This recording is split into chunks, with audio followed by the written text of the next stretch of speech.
Hey, I'd like to welcome everyone. My name is Scott Williams, and I want to take a few moments to talk to you today about how it is that I manage my staff.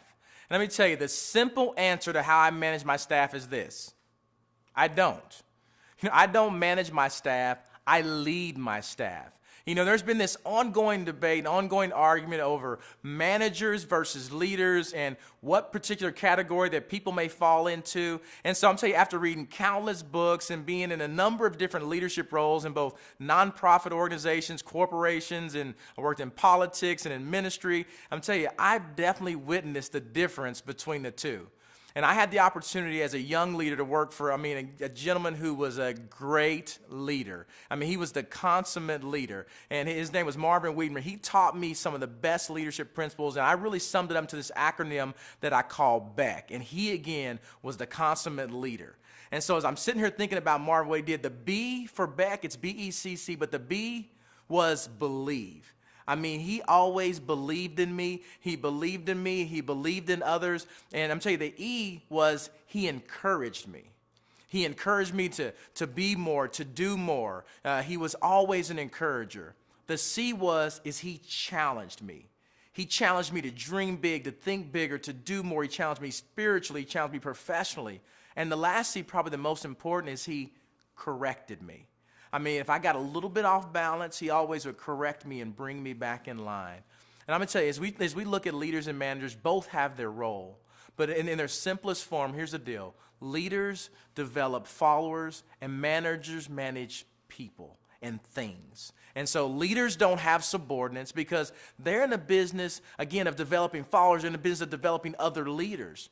Where managers, on the other hand, they have to have subordinates. It's all about positional equity and telling subordinate Joe or subordinate Sally to go make this widget and make it in this way. A leader, on the other hand, they're not worried about some positional equity or some formal authority because they know that they're in the business of creating a tribe and developing more leaders. And what we have to understand is that the business of following, it's voluntary. It's a voluntary action. And a lot of times, managers don't even realize this. And so the challenge for most managers, they don't realize that they're managing. They're confusing managing with leadership. And so I'm going to help us to look at these 10 simple category principles and category comparisons that will compare the difference between a manager and a leader. And so the first thing, when it comes to the essence of all of this, managers, they're all about stability. Where a leader, on the other hand, they're all about change. When it comes to rules, managers make the rules, leaders, they break the rules, for the sake of their organization, for the sake of what they're leading. When it comes to approach, it's all about, for managers, all about planning the details. Where a leader, it's about setting the direction, this is where we're going. And when it comes to culture, managers, they execute. And where leaders, they shape the culture. When it comes to conflict, managers oftentimes avoid conflict. Where leaders, they use conflict as an asset because they understand that there's no movement without friction. When it comes to direction, managers like to go down the existing road. I'm going to go this way. This is comfortable.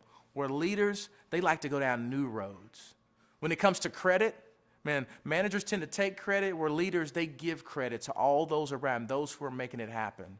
When it comes to decisions, managers makes the decisions, where leaders will generally facilitate the decision. They will encourage and create buy-in in a healthy way. When it comes to vision, managers tell and leaders, they sell. They sell the vision and direction. And this one is really important, the last one, number 10. When it comes to style, managers are generally transactional. And what are the transactions to get this from there? Where leaders, it's about being transformational, transforming people, transforming an organization, transforming a culture. Let me tell you, a great self-assessment for you to determine whether or not you're leading or you're managing is to ask this question. And the question is this: if my position, title, role, or formal authority were removed, would the people that I'm leading still gladly follow me? If you can't answer that question honestly, ask those that are the closest to you to give you a candid answer. Because the reality is that people don't want to be managed. They want to be led. They want to follow a leader. I mean, just think about it. You're sitting there right now. You're listening to people. You don't get excited about following world managers. You don't get excited about following business manager, education manager, religious managers. But you do get excited about following world leaders and business leaders and education leaders and religious leaders. Managers change things. Leaders change the world. I'm telling you this, I remember this quote from an Apple commercial. It was a campaign they did in the 1990s, a Think Different campaign. It featured MLK and Picasso and Gandhi and Einstein and others. And the commercial ended with this line. It said, "The people who are crazy enough to think they can change the world are the ones that do." Be a world changer. Be a leader.